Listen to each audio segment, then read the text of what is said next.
Hi singles, I thought I'd give you a little bit of an update.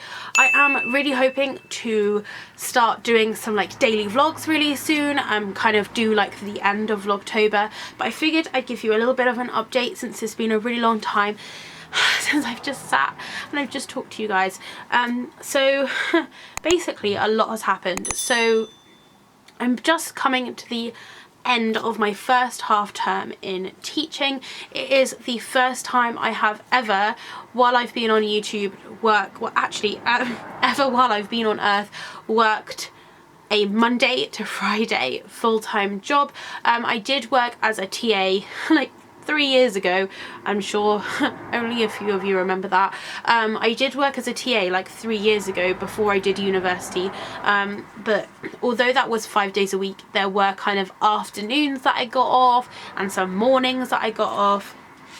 And then when I was at uni, although it was very full on and there was lots of assignments and things to write, if I'm being honest with you, it was like a 4-day week, and I'd always get like at least 1 day off a week. So it's been quite a shock to the system, I'm not gonna lie. That very consistent waking up at 6:30 every morning, getting to school for 8 o'clock and then staying at school until 6 p.m. It is quite a long day, I have to say, and it is very tiring because, you know, you're working with 30 children and you're constantly having to be switched on and sorting things out, and just remembering, like nothing prepared me for the amount I need to remember. It's like one of those games where it's like going around a supermarket and you have to remember what every single person is buying. I don't know if you used to play that game, but it's like a million things to remember constantly all the time. But I do make my days slightly longer. The children do go home at like 3:10. I do make the days longer, obviously, because I stay till around 6. But it does mean that I get all of my work, sorry, dry lips, but it does mean I get all my work done at school. So I never bring any work home and I never have any work to do on the weekends. Now so far, do let me know if you would disagree with this, but I feel like I'm somewhat keeping up with YouTube. I wasn't sure if I'd have to quit doing YouTube altogether, which really honestly made me feel so sad, because I have always done videos for the last 5-6 years now. I've always been doing videos sort of in the background of everything I've been doing. So I did them while I was at college, I did them while I was TAing, I did them for the 3 years I was at uni, and I was just really hoping I could carry on doing them while I was being like a full-time teacher, and so far I think that it is going okay. I'm not able to like upload loads every week, but I'm trying to keep consistent to the fact that I'm going to upload 1 video a week, and if I can get more than 1 video, amazing, but at least 1 video a week. That's like my goal basically. And so far, I mean, I am now just going into my eighth week of teaching now, and so far I have been able to do that. I know sometimes I upload like 3 in a chunk and then none for 6 days, but yeah, so far, let's hope, touch wood, it's gonna carry on. So yeah, it has been a bit of like a culture shock, I'm not gonna lie, because there have been nights where I've got home from school and been absolutely exhausted, but I've seen your guys' comments and I've seen you guys asking questions and I've seen like a pile of things I need to review, and I've just thought, no, get on with it and do it, and I've been so far I'm okay. So yeah, I thought I'd just kind of update you on why my videos have maybe been a bit more sporadic, but I feel like that's been a common theme throughout my whole time on YouTube, is I never want to commit myself to uploading on specific days, because I'd rather just bring out as much content as I can and when I can, and just upload it when I want to, because after all, I did start this because I love filming and I love reaching out to people and I love talking to different people and meeting different people, and I also love giving honest reviews and showing you things that I've bought that I'd recommend that you buy, or that I'd recommend you not to buy, and things like that. By the looks of it, it looks like I'm going to be able to carry on filming videos even though I am now teaching full time. As for my tiredness levels, I have had to work out a few things, such as making sure that I go to bed by a certain time and I don't spend the whole night editing. You may have noticed that sometimes my makeup and my hair looks a little bit more janky than normal, and that just means like I need to wash my hair, but I've prioritized filming over doing that. So I'm sorry about that if I have looked a little bit off in some videos, or perhaps I'm filming at night time, which today's the weekend, so it is still daytime. So yeah, I have, you may have seen, I'm gonna try and like skip over this quite quickly because I don't want to get emotional. I have recently lost one of my animals. Oh, Mike's just sent me a picture. I wonder what his picture is of. Oh, okay. He's got me a Tardis. I will explain that in a second. I have recently lost one of my animals. One of the reasons why I didn't like go too far into it in my post is because it was an animal that you guys haven't actually met formally yet. So obviously at my house here I've got my tortoise, my cat, and my bearded dragon. And I used to have Trev, who's at school now, and since then, since like my last pet video, I have acquired quite a few other animals. I've got snails at school now, we've got a leaf insect, obviously Trevor's at school, and we did have an axolotl. Long story short, I had an axolotl when I was maybe about 10, I'd say. I saw him in our kind of local fish shop, which is about 10 minutes down the road.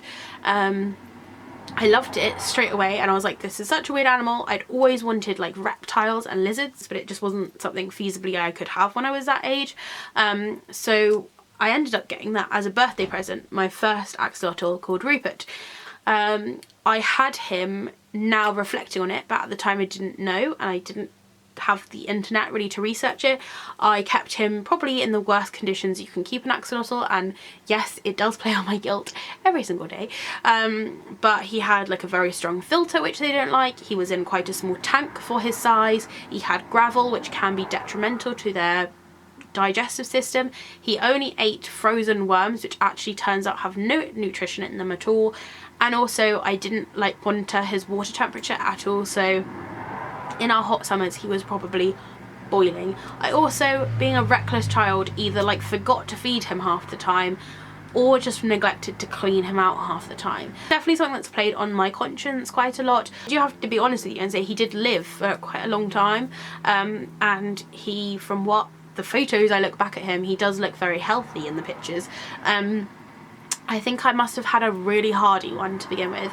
So I had one when I was younger, and then when I met my class for this year, they said they wanted a lizard, and I thought, I'm not going to get them a lizard just because, you know, reptiles are very high maintenance.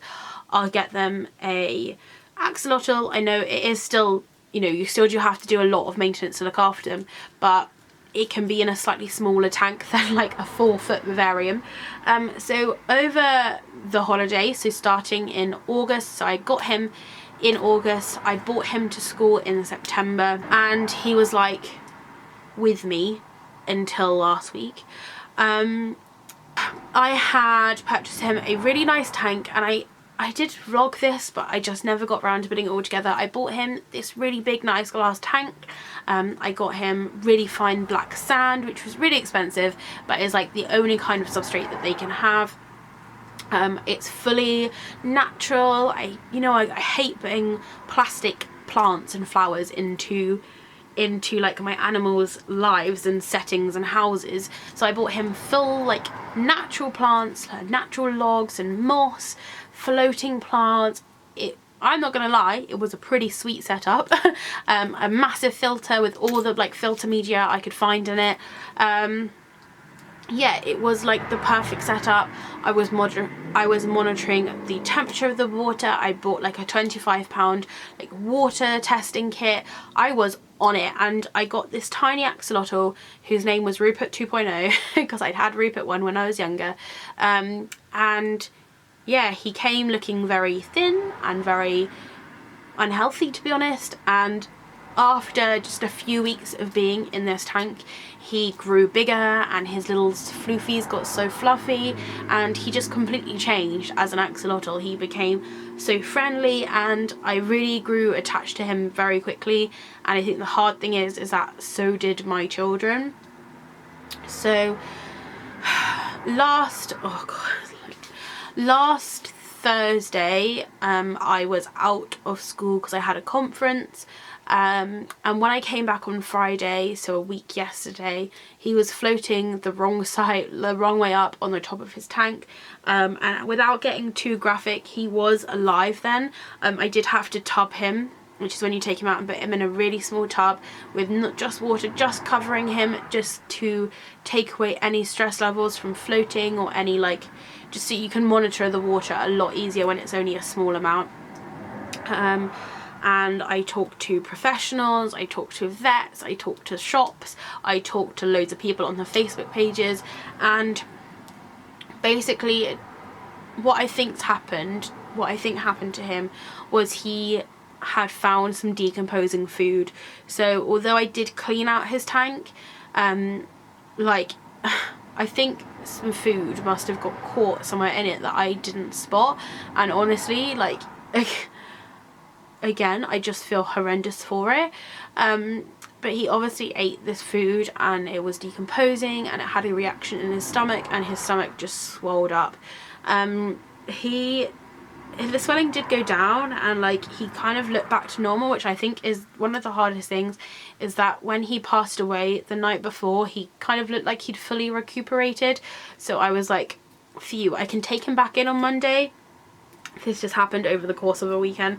I can take him back on Monday and the kids will just be fine and he'll be fine and we'll get on with life. And I just have to triple check his tank to make sure there's no food hidden anywhere. But then he passed and it was really quick, but at the same time it wasn't, and it's still not fully processed. So what I've done, yesterday Mike came into school and we cleared out the whole tank, completely cleared the whole thing out. We took all the sand out, even though it was sand that they're allowed in there. I just didn't want them to take any risks. I've taken it all out so that any food I put in there, I can see where it goes. It's not going to get trodden into the sand or dug and hidden under the sand. It's just going to be on the glass bottom, and they are fine with the glass bottom. That's not going to stress him out. He's got lots of things to climb on. So I've cleaned this whole thing out. I've sorted out the filter. I've replaced all the water and just started again basically with this tank. And at the moment it's cycling, so it does need a couple of weeks to cycle just to get the kind of water levels right, make sure it's got the right amount of ammonia and nitrates and nitrons and things in it. So it's currently cycling, and I've decided for my own mental health and for the children, because I cannot tell them what happened. I was going to, but they started writing him cards. They've made a whole shrine of get well soon cards, and hope you have a nice Halloween card, and I hope you're having a nice holiday. And it's kind of got to the point now where I can't tell them what's happened. So long story short, in half term I think I'm gonna go to a different place this time, because the one Rupert 2, when I got him, he was so unwell to begin with, if that makes sense. I'm gonna see if I can find one from someone else and get Rupert 3.0, which I know sounds ridiculous, but I'm gonna get another one, and he's just gonna have got a suntan while he's on holiday, or he's just gonna have lost a bit of weight. And I honestly don't think the children will know, which I know sounds horrendous, but I think for their stability, because they've only been in there for 7 weeks, it's their 8th week now that they're going into, I think for them it's only going to be right for me to just play it as if it's the same one. Obviously I'm not taking anything away from, not taking any credit away from the life of Rupert 2.0, because honestly I have been an emotional wreck about it, and I'm still pretty on edge. But like, I've got to stay strong for my children, and I've got to like keep that positive face and keep that positive thing, and think for the time I did have him, he had such an amazing recovery, and he grew so much, and he had such a lovely life, and he was loved by so many hearts, not only my class, like other people in the school. And I did do, and me and Mike did do everything that we could to save him, but it just like didn't happen. So yeah, in half term, as I said, I don't know if I've said, I'm hoping to do Vlogtober. I'm thinking of starting on Friday and doing it through until November, which I know will only be like 7 days or something. But during half term I am going to be looking at getting a new axolotl, but I kind of feel like I had to tell you what happened, otherwise it'd be really confusing why I'm buying another one when I've posted pictures of Rupert that I got like 3 months ago. It's been a really long time since I've lost a pet, and you like forget how much they become part of like family, and I am kind of just not, it's made me worry a lot more. Like, Pod is getting very old, and I talked to Aisling, she gave me some great advice. She said, look, you don't want to spend the last time and years and months of their lives worrying that they're going to go. Just enjoy them while they're here. So that's what I'm going to say before I start getting emotional. So in half term, my plans for Vlogtober. Friday I've got inset day, but I'm going to start vlogging then, although it may just be a bit on Friday. Saturday I'm getting my Halloween flash tattoo on my back, first one on my back, and I'm terrified. Sunday nothing yet planned. Monday I am going to be going to the pumpkin patch and getting my nails done. On Wednesday I'm taking my parents to the airport because they're, you may remember this from last year, they like went away for a month last year, and this year they're going away for 5 weeks, so I've got to kind of send them off. And then all through half term I am planning to be decorating a Tardis. So that's what I was just talking about. Mike has just picked it up. We're doing the Fire of London next half term in school, and I wanted to make it fun. I wanted to like transport them back to the Stuart times, and so yeah, I thought time travellers, and then I thought Tardis, I need a Tardis. So I tried the internet. You can get like full life-size TARDISes for like £500, which just wasn't happening. But someone had made a TARDIS. I don't actually know how big it is. It just says child size. And on the pictures, it looks kind of like it would come up to sort of here on me when I'm standing. I've still not seen it. Mike has just picked it up and he's on his way here now with it. But it's a wooden TARDIS, the door's open, it's on wheels, I'm sure you'll see it soon. And yeah, the inside is very, very well loved. It needs a lot of work. So yeah, I'm gonna be painting it and like sprucing it up and giving it a bit of TLC, basically, ready to go back to school next half term, and for the kids to get in it and swizz around and pretend that they're going back in time to the Great Fire of London, which is not probably the best time to go back to. So yeah, that's my plan really. I just thought I'd bring you back up to scratch. I'm surviving school, I'm making time to film. I've lost an animal that I care deeply for, but there's another animal coming. I've got such a rep at school now for being someone who loves animals that, like, the other day someone just bought me this fully grown leaf insect, I'll insert a picture here, and was like, here you go. So I have a feeling like it's gonna start becoming impossible to start listing all the animals I own, because they just seem to be coming left, right and centre at the moment. But yeah, all's good. I hope all is good for you. I hope that October has been a good one for you. It's been definitely a weird spooky season for me, I think, where not all my love and energy has gone into Halloween this year because I am working full time. I still have bought loads of stuff, but it's not been as like it's really weird. I feel like I've bought the same amount of stuff as other years, but other years I spent a lot more time trudging around stores looking for them, whereas I think this year I've had to be quite savvy and been like, right, where is this thing I want? Go straight there and get it, if that makes sense. But yeah, we are 19 days into October, so definitely going through.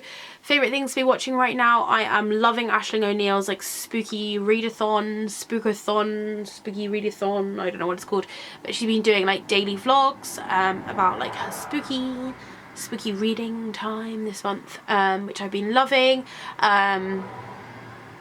I've also loved Batbone's recent video. She did a collaboration. I absolutely loved it.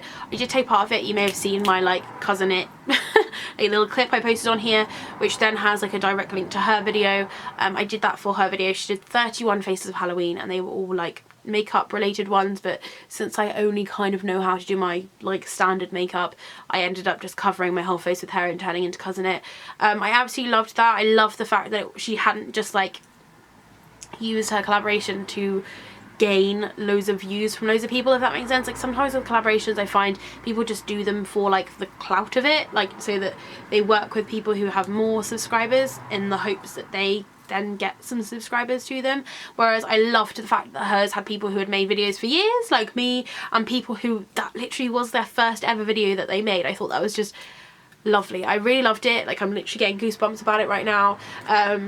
It was just such a lovely way to bring all these people together, like so many people I didn't know before that I now know because of this amazing collaboration. So again, I will leave that down below. And like on the wider scale, on the bigger scale of YouTube, I have been really enjoying Shane Dawson's new like documentary like series that he's doing with Jeffree Star at the moment. I absolutely love Jeffree Star cosmetics, so yeah, I've been finding that really interesting. I've always loved Shane as well, literally one of the first YouTubers I watched when I was younger. So yeah, that's something that I've been really enjoying. On TV, I've been enjoying The Circle. Has anyone been watching The Circle? I watched the final today. Did you like the winner? Did you not like the winner? I, quite frankly, loved the results of it. And currently loving The Apprentice and Bake Off and Drag Race. I could go on. I could keep chatting, but I'm gonna leave you be. So thank you very much for watching. I will see you very soon for some daily vlogs. I'm really looking forward to it. I'm literally in such a vloggy mood right now, as you may be able to tell. But I hope that you have a spooktacular Halloween. If you do have any questions, comments, please leave them down below if it's sunny where you are. I hope you're enjoying the shade, and I will see you next time. Bye!